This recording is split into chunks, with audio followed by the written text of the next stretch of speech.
Pa sam tekst deklaracije se znači doslovno zove deklaracija o položaju i pravima Bošnjaka u Sandžaku, odnosno Srbiji i Crnoj Gori i odnosima sa Bosnom i Hercegovinom. Mi smatramo da činom potpisivanja ovog dokumenta transformišemo dosadašnje emotivne odnose između tri dijela bošnjačkog naroda koji živi u tri države,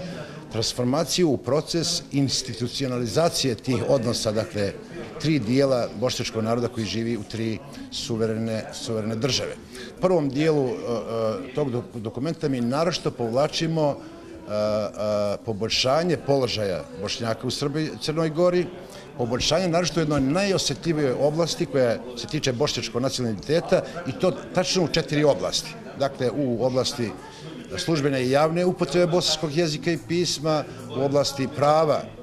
obrazovanja Bošnjaka u Srbiji i Crnoj Gori na svom maternjem jeziku i pismu, to je pravo na informisanje na svom jeziku i pismu i to je pravo na očuvanje materijalnog i nematerijalnog kulturnog nasljeđa dijelova Bošnjaka koje žive u